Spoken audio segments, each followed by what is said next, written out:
No bombs, no bullets. This is an invisible war. And they've developed ways to manipulate all of us. And this is all infiltration, subversion to control the narrative. To shape your opponent's perceptions of you.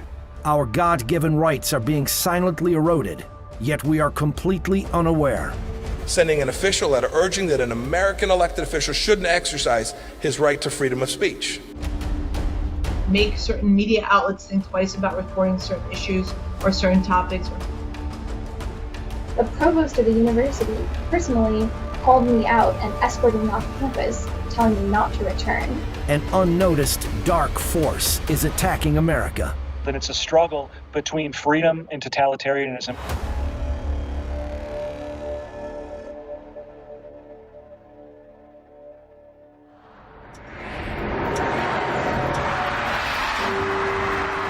The New Year's crystal ball descends at Times Square on January 1st, 2020. At the same time, over 7,000 miles away in Wuhan, China, political pressure was mounting on 8 healthcare professionals. Local police found these doctors one after another around New Year's Day and accused them of spreading rumors and seriously disrupting social order. Police also warned them if they don't feel remorse, they will face legal punishment. The incriminating evidence against them? Messages they sent to friends on December 30th. One message read, 7 cases of SARS were diagnosed in the Wuhan, South China seafood market. Another read, 1 case of infectious coronavirus pneumonia was confirmed in the Haohu branch of the Wuhan Second Hospital. Others read, the government has not yet decided to make it public. Please be careful, everyone. When the Times Square crystal ball dropped, none of the revelers were aware of the political pressure thousands of miles away, but tragedy was approaching. Just hundreds of yards from the crystal ball is the billboard of Xinhua News Agency, the official news agency of the Chinese Communist Party. 7 hours after New Year's Eve, Xinhua announced on its website in Chinese, Wuhan police have taken legal measures against 8 healthcare professionals because they were disseminating false information. The agency also told the Chinese public not to believe them and spread rumors. You had hero doctors that were sounding the alarm, trying to tell the world about COVID-19. And the Communist Party of China clamped down on that immediately. That censorship directly exacerbated COVID-19. And it is something that is now impacting so many Americans.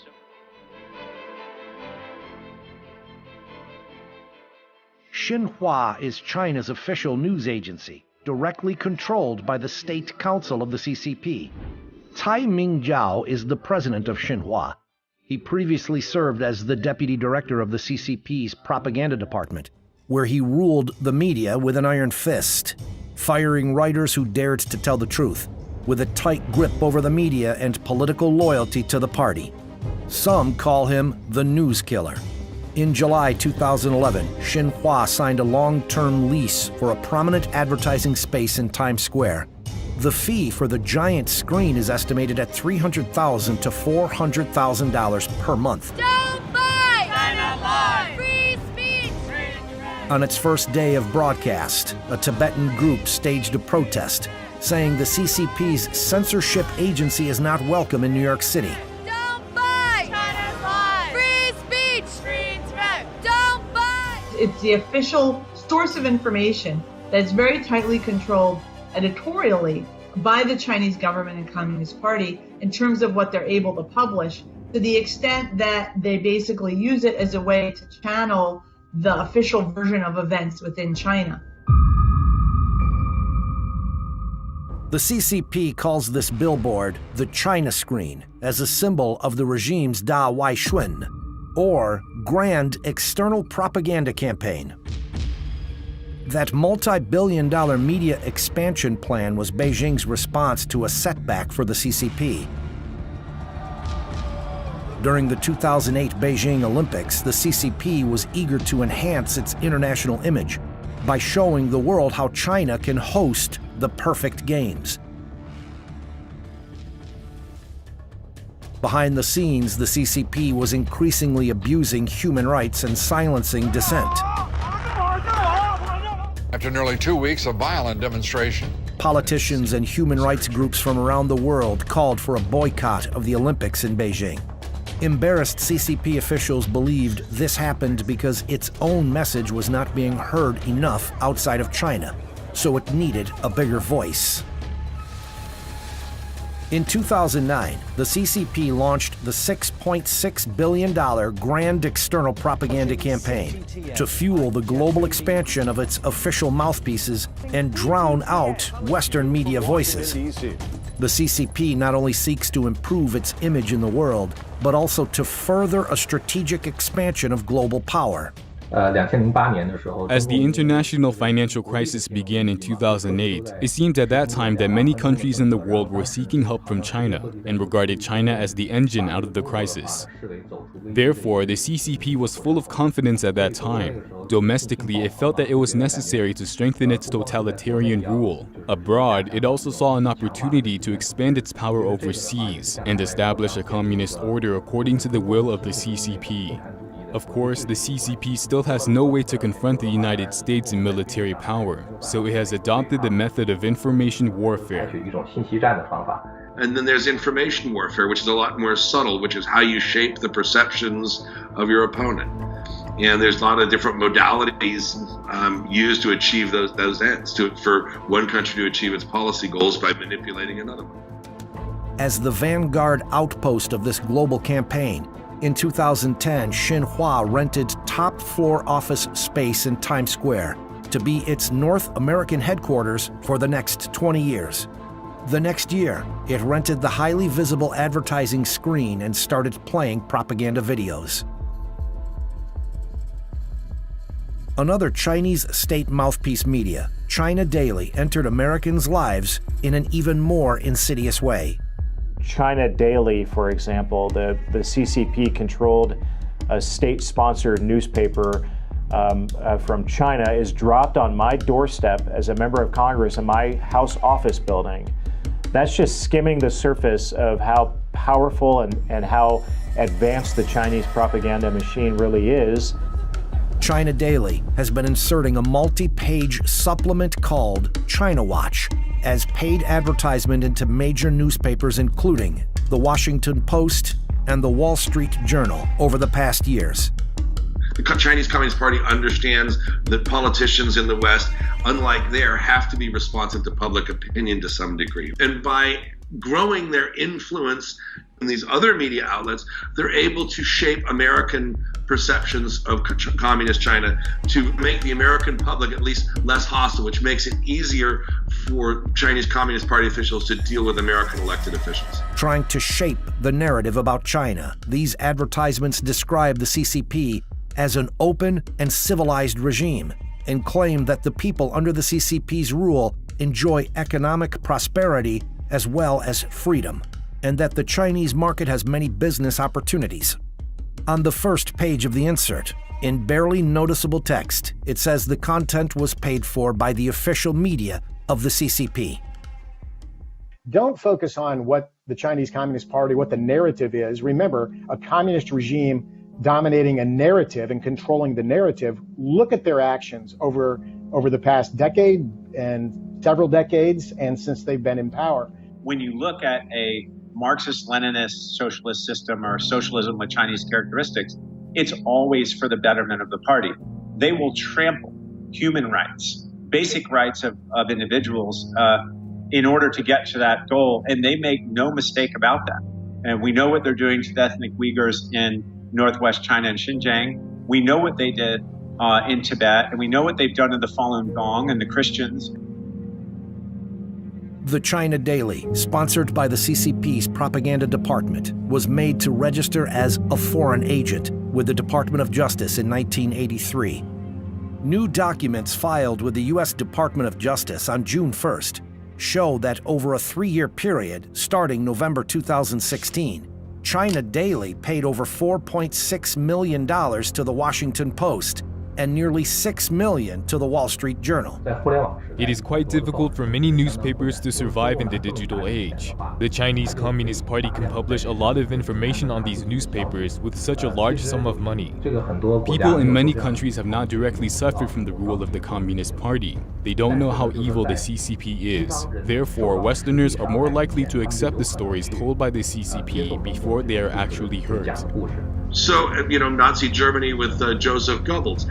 Information warfare has been with us for a long time. Now the media environment has changed. How people absorb and consume information, how rapidly, how it's disseminated is very different from earliest 20th century methods. But the goal is the same, and that is to shape your opponent's perceptions of you, to undermine their will to confront you. Free press in the United States has helped the world understand the true nature of the CCP in the past. In 1989, when the CCP army blood-washed the Tiananmen Square democracy movement, Western reporters risked their lives and captured images of the Chinese people's fight against tyranny. In 1997, American media exposed the state-sponsored sale of human organs from executed prisoners for medical transplantation. With the free flow of information, the CCP's propaganda machine wouldn't be able to compete even if it ran at full capacity. For that reason, the CCP prepared another tool for its grand external propaganda campaign: foreign censorship. The Chinese government and Chinese officials inside China trying to obstruct foreign correspondents from covering certain stories, intimidating sources. And so it does make it harder for them to report information on various aspects of what's happening in China that the Chinese government doesn't like. In 2012, after publishing investigative stories exposing CCP officials' massive wealth, both the New York Times and Bloomberg had their websites blocked in China, and reporters' visas were denied. 1 year later, Bloomberg reportedly killed another investigative report about the financial ties of a top CCP official. In 2018, the CCP arrested the relatives of at least 5 reporters after these Radio Free Asia journalists covered the human rights violations in Xinjiang. In 2019, the CCP threatened data company Refinitiv, a partner of Reuters news agency, with having its service in China suspended if Refinitiv didn't remove stories related to the Tiananmen Square massacre. Refinitiv eventually complied. In addition, the CCP has expelled at least 19 foreign journalists in the past 12 months, and about 82% of foreign journalists say they've experienced interference, harassment, or violence while reporting in China in the past year. The CCP has even extended this interference overseas. Chinese diplomats are regularly trying to interfere with the media space in the United States, especially Chinese language media, but not only. So it involves intimidating reporters, calling up executives to complain about particular stories, intimidating advertisers who try to run ads from the local Chinese community. I think if the purpose is to try to encourage censorship or make certain media outlets think twice about reporting certain issues or certain topics, or make advertisers think twice about advertising in particular news outlets, then yeah, I would say that that's been effective in some cases. But they don't have the freedom to silence those who disagree with them, or to present the Chinese Communist Party line as the only correct perspective. The censorship of speech is far-reaching, and at some point can be deadly. When SARS broke out in China in 2003, the Wall Street Journal and Time magazine reported on Chinese doctor Jiang Yanyong, who exposed the CCP's official cover-up of the epidemic. The reports attracted global attention, and experts from the World Health Organization soon went to China to investigate and confirmed the CCP's cover-up, thus preventing the epidemic from spreading further. 17 years later, the CCP's censorship machine has matured. At the beginning of the virus outbreak, the CCP ordered Chinese doctors not to accept interviews from any media, and the WHO took CCP information at face value, then based recommendations on it, leading to the global spread of the epidemic. In the meantime, Most media in the U.S. directly quote CCP data, even after it's been exposed as propaganda and lies. Today, news outlets continue to report Chinese data as fact. China has had enormous success, rarely mentioning how the CCP's initial cover-up left the world unprepared, costing countless lives. And instead, these media report on what lessons the rest of the world can learn from the CCP. They feel that their newspapers will have no influence if they cannot do reporting in China, so they desperately want to please the CCP and be very cautious about what they report on China and try to balance their reporting. Their so-called balanced reporting is to publish a lot of the CCP's words or simply flatter the CCP. I think this has violated the most basic principles of news journalism. 这些媒体我觉得它是违背了这个新闻媒体它的一些基本的原则。 Chinese government is lying about the number of deaths, and for American media to take those propaganda statements, to repeat them as fact, to deceive the American people into believing those propaganda efforts is at its core anti-American, and from a journalistic standpoint, it's unethical for them to not do their own research into making sure that the claims they're repeating are accurate. And sadly, if you're asking what college students think and what young people, the next generation think, many of them simply are ignorant to the fact that this information is not truthful, it's a lie. And so shame on the media for repeating these accusations, because you've got an entire generation of Americans coming up.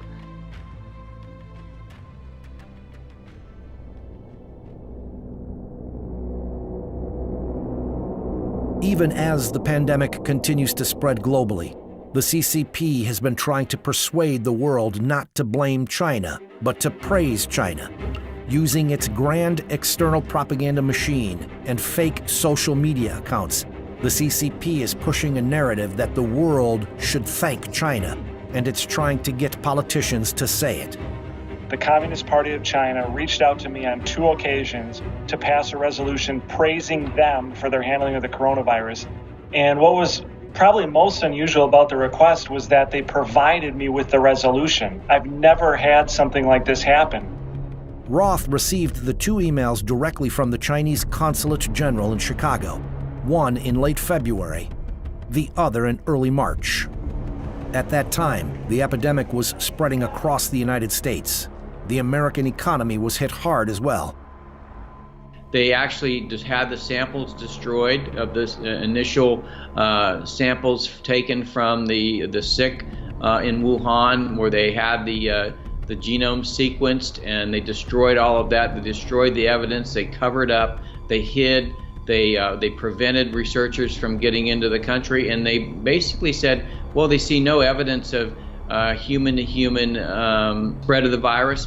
At the same time, hundreds of thousands of people were leaving Wuhan and going to all points of the compass. So all these emotions are running through me. And to be honest with you, I got downright mad. And that's where I told my staff, I dictated to them a response. I said, you send this out word for word. Dear Consul General, nuts. Besides anger, Roth had worries too. He realized how the CCP had extended its influence to elected officials in the United States, and that it may even be a common practice.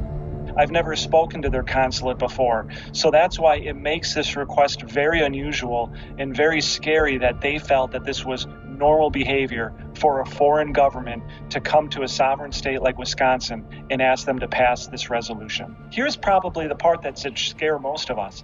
They actually felt it was okay for them to do this.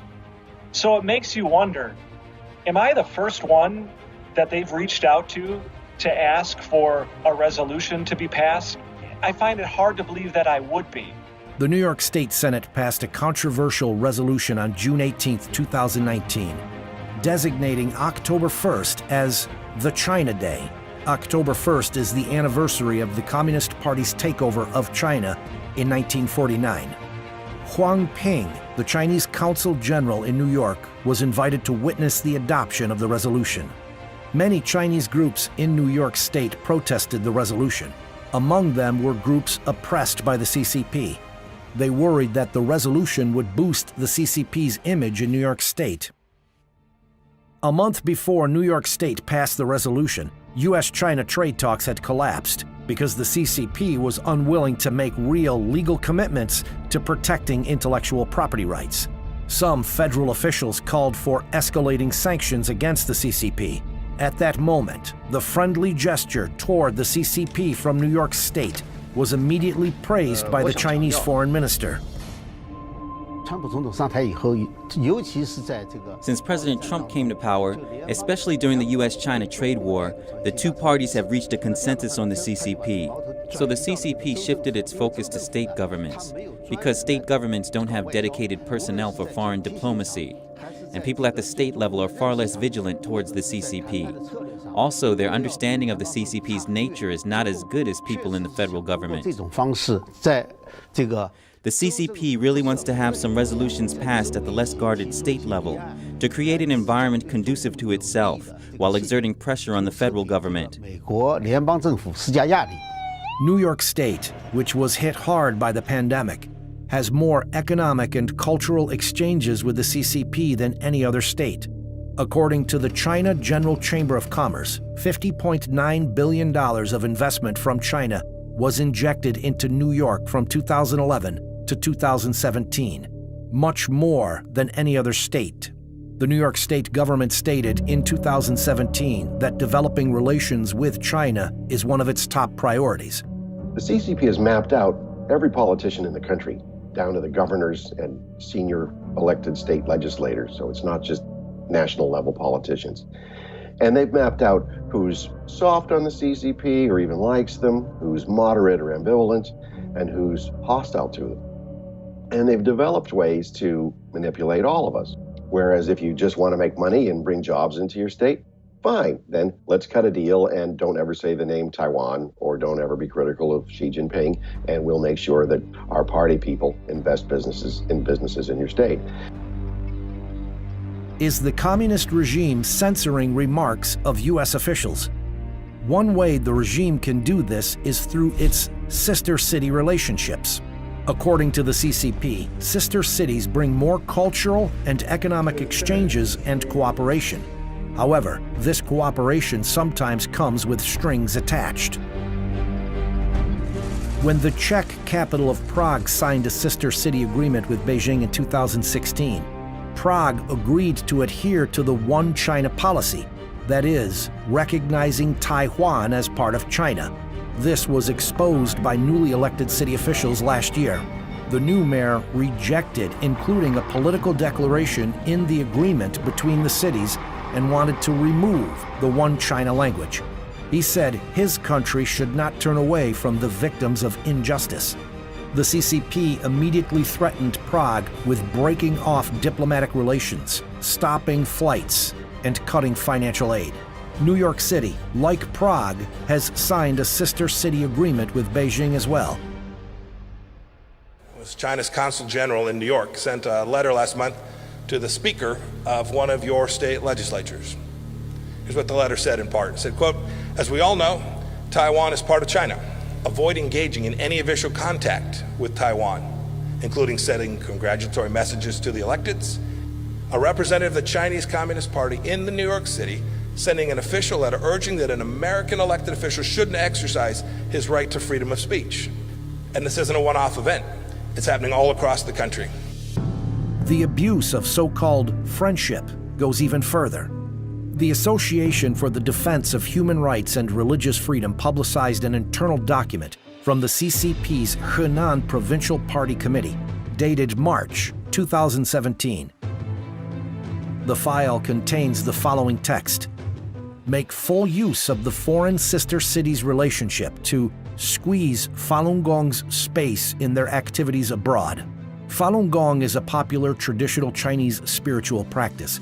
It's been heavily persecuted by the CCP since 1999, but is practiced freely around the world. The document from Henan Province reveals something more. Since provincial party committees don't have the authority to formulate foreign policy, it means the order came from the Central Committee of the CCP. That means the CCP is trying to export its persecution of faith through its sister city relationships. The CCP has implicitly exported its values and influence to the United States. This is a kind of sharp power that forces or influences America to give up its values unknowingly. This has caused the most harm to the establishing foundation of the United States. American people have never experienced such harm in the United States history, not even during the Cold War. And this is all infiltration, subversion to control the narrative and to control actions throughout the United States and to weaken the United States. As of March 2019, the U.S. and China have 227 sister city relationships and 50 pairs of sister relationships between American states and Chinese provinces. The Chinese government has been methodical in the way it's analyzed our system, our very open system, one that we're deeply proud of. It's assessed our vulnerabilities, and it's decided to exploit our freedoms to gain advantage over us at the federal level, the state level, and the local level.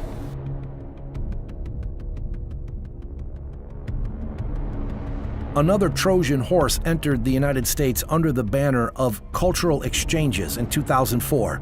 It's part of the CCP's warfare on ideology. They are called Confucius Institutes. Beijing-funded Confucius Institutes work with American universities and schools and are billed as centers for teaching Chinese language and culture. But really, they execute a more subversive political agenda. They feed the Chinese Communist Party line on everything from... I did case studies at 12 Confucius Institutes in the United States, and when I talked to the Chinese director of one Confucius Institute at New Jersey City University, I asked her, what would you say if a student asked you, what is Tiananmen Square, what happened there? Her answer was that she would show a picture and point out the beautiful architecture. That's the most important thing about Tiananmen Square, the architecture. We know that there is a major historical event that happened there that students need to learn about, but you won't learn about that at a Confucius Institute. The CCP has opened 541 Confucius Institutes in over 100 countries around the world. About 15% of them are in the United States, the largest number in any one country. In the United States alone, the Chinese Communist Party has invested at least $158 million in Confucius Institutes, including startup and operating costs, teacher salaries, and teaching materials. The money comes from Hanban, the supervising body of the Confucius Institute, which is under the Ministry of Education of the CCP. The Chinese government reserves to itself the right to veto any course, materials, or programs. So think of this as a foreign government telling a college or university what it can or cannot teach on its own campus. Rochelle Peterson, policy director of the National Association of Scholars, visited 12 Confucius Institutes in the United States to conduct a case study. But none of the American universities were willing to show her their contract with Hanban. After she filed Freedom of Information Act requests, she got 8 contracts and understood why the CCP wanted to keep them secret. The contract terms include Chinese employees of Confucius Institutes, even in the United States, must obey the laws of the Chinese Communist Party. Hanban has the right to evaluate the performance of Confucius Institute teachers in the United States. American universities and employees must not tarnish the reputation of the Confucius Institute. Otherwise, all cooperation and funding will be terminated. The purpose is to signal to colleges and universities what kind of behavior is desired by the Chinese government and what kind of behavior is necessary to maintain the financial benefits of having a close relationship with China. With the Confucius Institute as the outpost, the CCP has provided various grants to American universities that host Confucius Institutes, sent thousands of Chinese students who pay full tuition, and invited American university administrators to travel to China for free. When I spoke to American college professors who were at universities with Confucius Institutes, they felt that pressure coming down on them from their deans and from their provosts. They feel that pressure to watch what they say, both because the Chinese government is listening, but also because their university is listening, and their university wants to maintain that flow of money coming from China.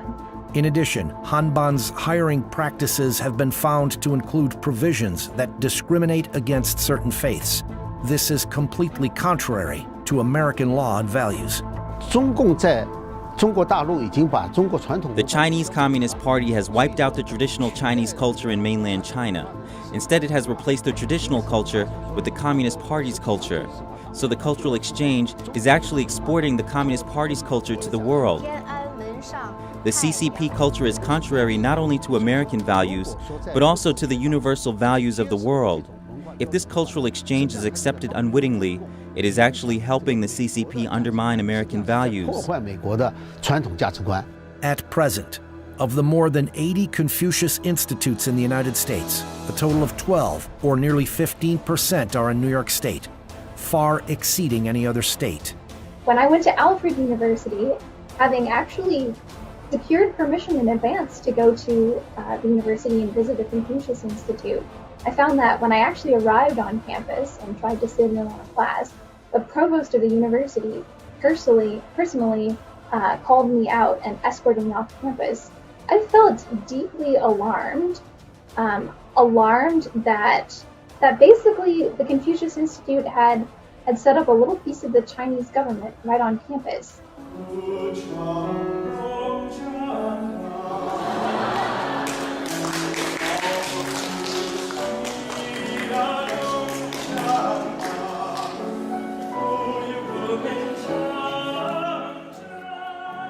But keep in mind that a lot of the older generations in America, they were old enough to remember the Soviet Union. They were old enough to remember the Cold War. They remember countries crumbling under communist and socialist regimes. But a lot of young people, they don't really remember any of that. They're not super aware of what's going on there. And because of that, they're more likely to fall for the propaganda efforts than maybe older generations are. The communist and other totalitarian regimes, they try to create Homo Sovieticus or Homo Communisticus in order to make people think or stop thinking and just accept what the party says is right or wrong. Beijing knows that today's kids are tomorrow's leaders. The China competition is happening. It's happening in your states, and it's a competition that goes to the very basic freedoms that every one of us values. Then it's a struggle between freedom and totalitarianism, between people having the choice to do with what they want with their lives and then having somebody else tell them what they must do and how they must live. And that's why when I look at the Chinese people, I see us in them. But I also know that in the end of the day, if you look at history, right always wins out.